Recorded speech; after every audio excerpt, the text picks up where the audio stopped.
Well, good morning. It is another morning at my beautiful spot. Let me just flip you around here. Okay, so I just thought that I would turn the camera on for this exit because it's been raining since 10 o'clock last night, and this area is starting to flood. I think I'll be able to make it out okay, but I just thought I would pop the camera up on the tripod and we'll see how this goes. Okay. Oh, it's very slippery and very muddy. Okay, that was the worst part there to go up. Now here it's like pea soup. Oh, it's like pea soup. Yuck. Okay, got through that. Now we have this next part. Okay. Oh, I'm sinking. I'm absolutely sinking. Got to keep the momentum going. Yeah, all the way through here. Oh.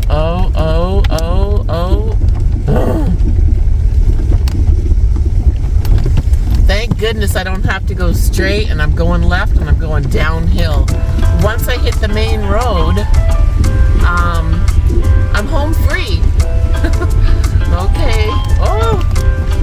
Oh, let's get some defrog on the window. Oh. No problem. I did not want to stay camped up in that spot for the whole day because that's pretty dangerous. That's something you want to pay attention to in the desert.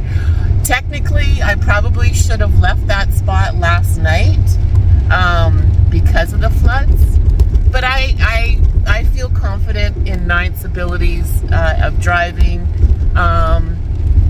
and I felt pretty safe, but oh my goodness. The road is also going to be flooding as well for a short period of time. Well, as long as it rains, the road will flood, and which is fine, but I also need to find a camp spot that's a little closer to the road today so that, you know, I'm not trying to climb up and out of a big old swamp. Good morning! I hope you're dry, warm, and well wherever you are in the world today.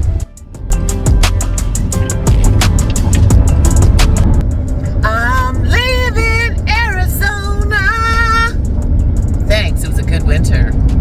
Well, good morning, my co-pilots and armchair travelers. Well, as you can see, a lot of traffic over here. It is the end of March, and I am leaving Arizona. I had plans of going to New Mexico this year, but I don't know, I just wasn't feeling it.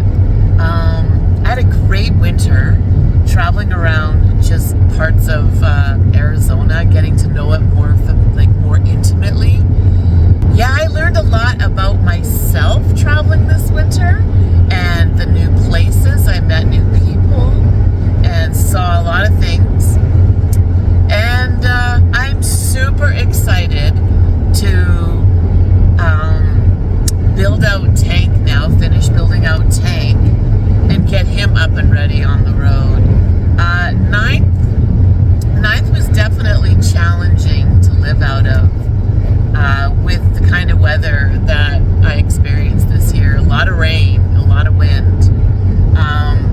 And I'll tell you what, that mud on your vehicle, like I did keep up with it.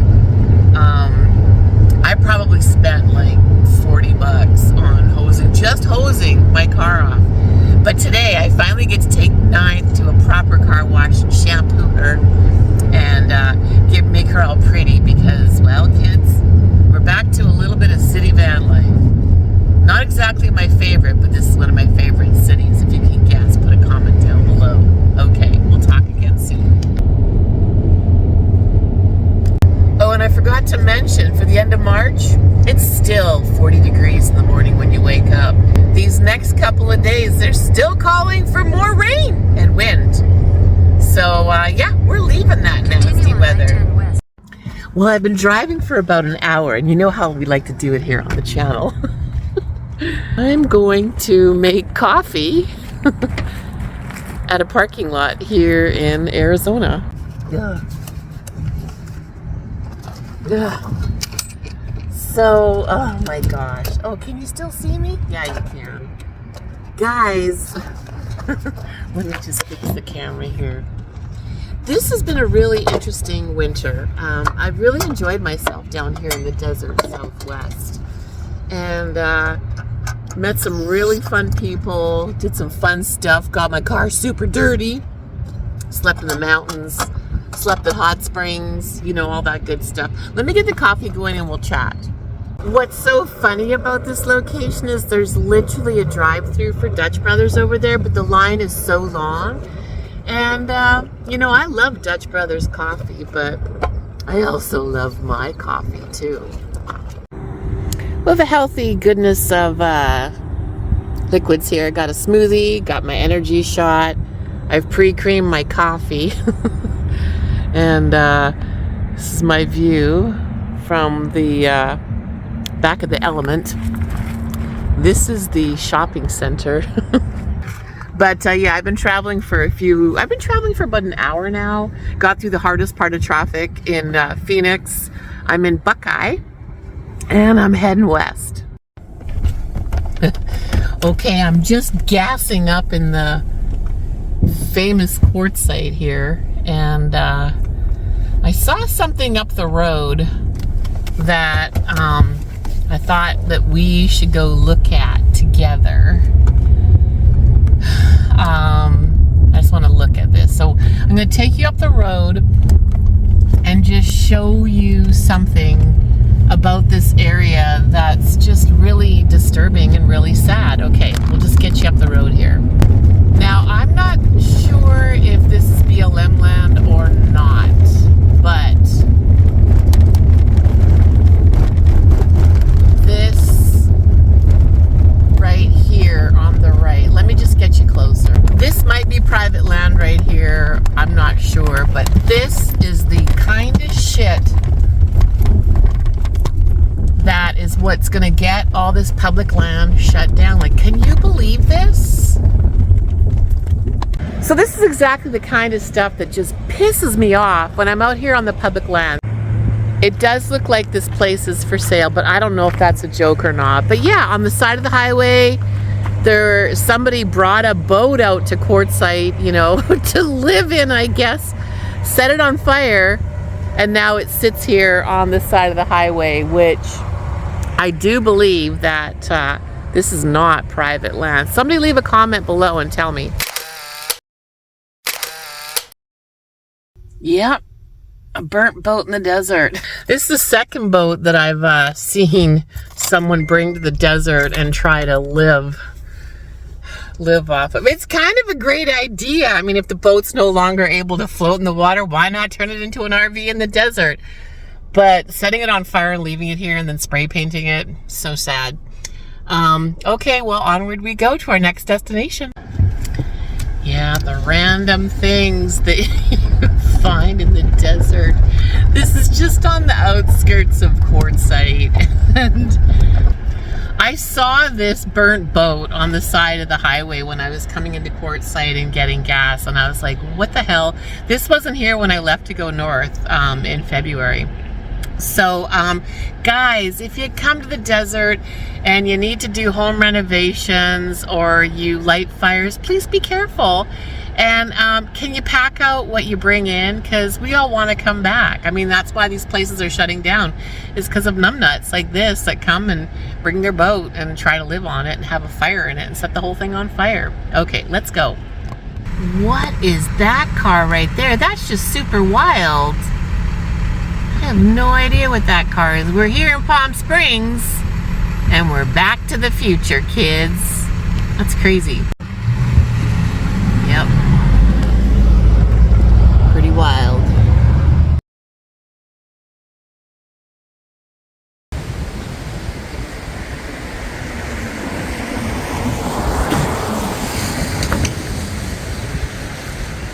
Good morning.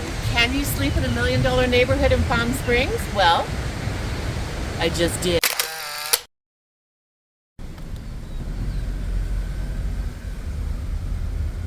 Good morning. Well, it is not the usual beautiful sunny day here in Palm Springs. And this was my neighborhood home last night. This is a $1 million neighborhood. Gorgeous homes. So I thought I would just take you for a little drive through here just to see the prettiness. And yeah, how I like to stealth camp in Palm Springs. So in between my stays at the boutique hotels, because the cost of a hotel room on Friday and Saturday night is the same cost for a hotel room from Sunday through Friday. So of course, being budget minded that I am, even though I'm bougie, I'm still budget minded. I do value a good value. So I am sleeping on the streets in between my stay in this gorgeous neighborhood. Don't out me, okay? Don't out me to Palm Springs. And like this morning, I'm going to go for a pedicure. I will be going for, let's get you up out the window here. Look at that cutie pie little mid-century modern. Yeah, so, and I'll go for breakfast, and then I will go for a pedicure, and then probably hit up the library since the weather's so nasty. But good morning from Palm Springs again.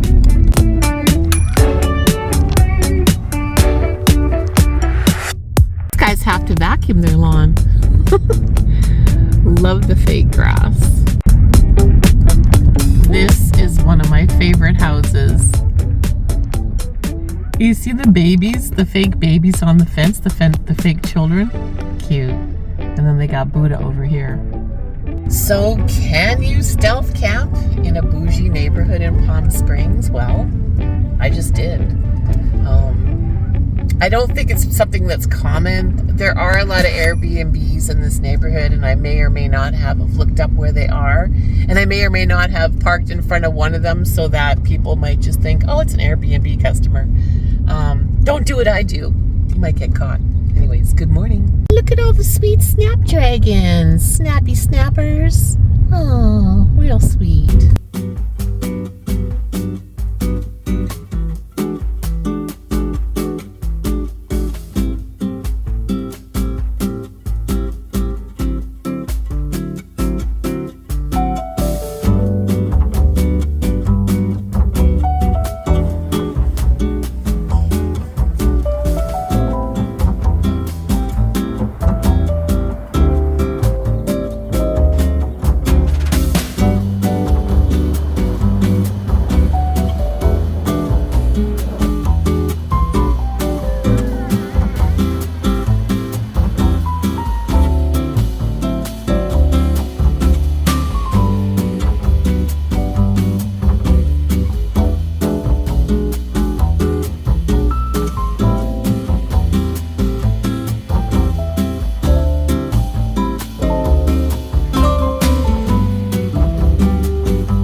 Welcome to the Cole in Palm Springs.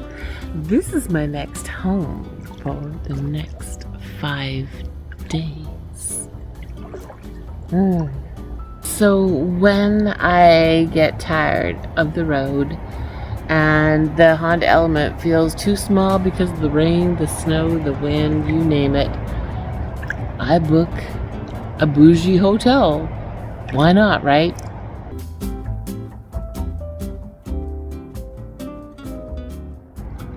They also have a hot tub here.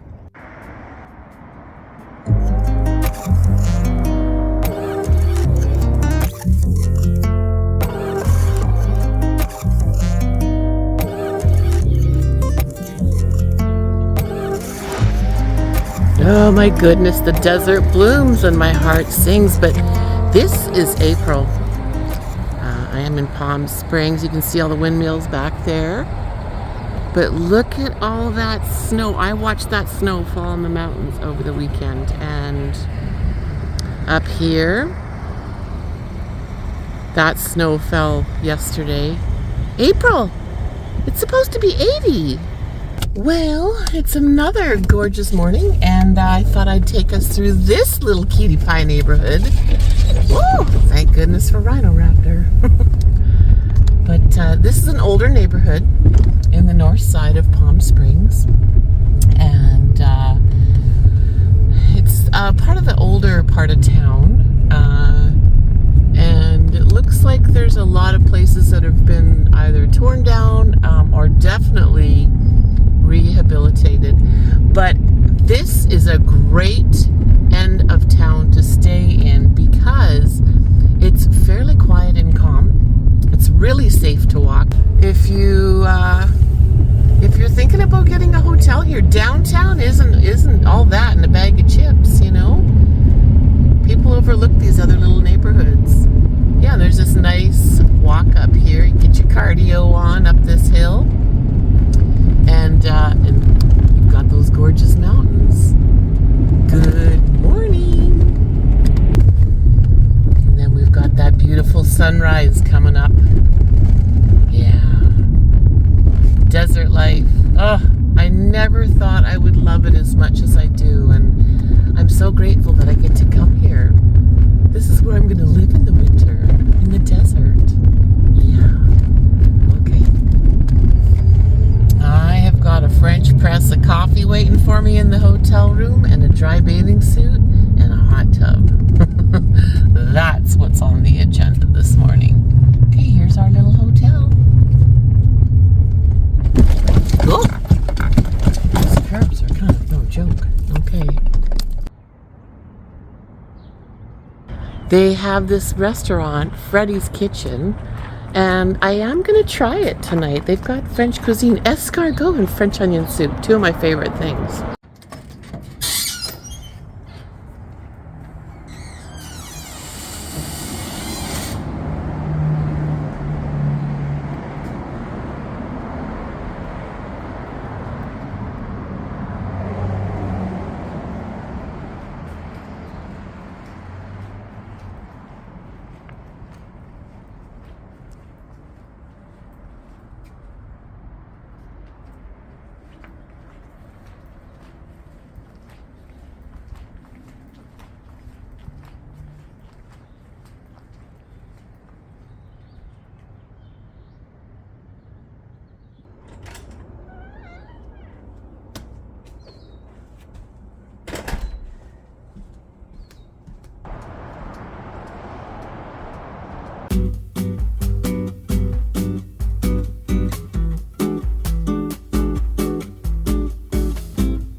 On the road. You get a little tired living out of an SUV, so when I do, this is what I do. I rent a gorgeous boutique hotel in Palm Springs. If you've been watching my channel for a while, you know Palm Springs really has my heart. And no, I don't want to live here full time because then I wouldn't have a special place to go to and rest. So today is 2 years on the road for me, and it's kind of like a full circle thing. Like 2 years ago when I sold my house in 48 hours, I came to Palm Springs for a week with my sister and her husband, Christopher. And I've been here several times in the past 2 years. It's kind of where I like to come and touch down and like reset, and it just really refuels me. But I really needed this trip this time because, as you saw in the previous weeks on my channel, I went through really bad rain, really bad hail, wind. I mean, this winter in the desert has been no joke. And I did it. So I'm super excited to get back up to the Pacific Northwest and start building out Tank the toaster. I think that vehicle is going to be a little bit more appropriate for living on the road full time. You know, with the tent on it and being able to stand up. I don't know. I could be wrong. This could be the end of van life for me. I don't know. I do have a home base to go home to. For those of you that are wondering, am I illegally out here and just don't have a domicile? I do, but I keep that private. I guess the whole point of me doing this is like, can you live full time in an SUV on the road for like even a short period of time? Well, I've just shown the world that you can. I've done it for 2 years now, 2 whole years. And I don't go into super deep details on locations and specifics and things like that. I still like to keep parts of my life private and just for me. And so that's what's been a really healthy balance for me. So if you've been here from the beginning, and if you like van life, travel, pretty places, fun people, if you yourself are hoping to do this lifestyle, take it from me, it's been totally worth it. I haven't regretted one part of it at all. And I'm finding that in the moments where I struggle the most, there's the most growth there. So if you haven't already, please consider subscribing to my channel. Touch that thumbs up. Tell your friends and family. Leave me a comment. Tell me what you've liked. Tell me if you're going to start doing this. And I hope to see you down the road.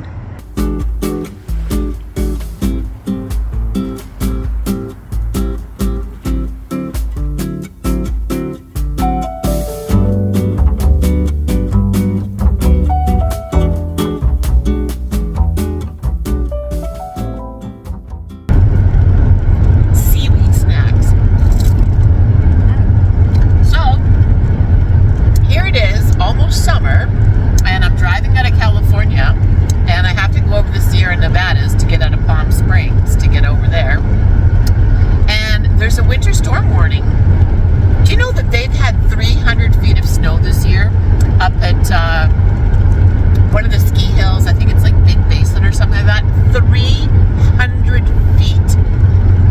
I saw in the news they were already starting to try and dig out the roads for the national parks and stuff like that. But I mean, geez, almost summer, it's still snowing. Leave a comment below and let me know if you've been traveling the Sierra Nevadas this winter and how it's been for you. Gosh, I kind of figured I'd have rain, but snow? This is crazy. Wild. I don't know if you can see that sign there, but it's saying chain conditions exist in mountain area. It's summer. I mean, I'm driving through California in the summer and it's still going to snow? This is wild. Well, I guess if it's rain at lower elevations and it's cold at higher ones, it'll snow. Well, and here's that snow they called for. Crazy. Well, it's more like sleet. Maybe a little bit of hail. Almost summer, and it's snowing. Wild weather. never seen the California mountains so green, ever. And I've been coming down here for a good 35 years. It's beautiful. El Nino. Gotta love it.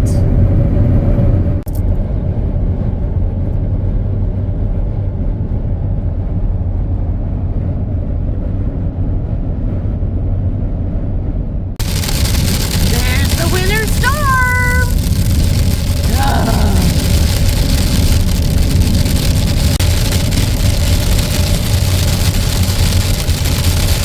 And here's the rest of that storm they were calling for. More hail. Oh my God, I'm only 19 minutes from my next location and there's this terrible, terrible storm. There's sunshine over there.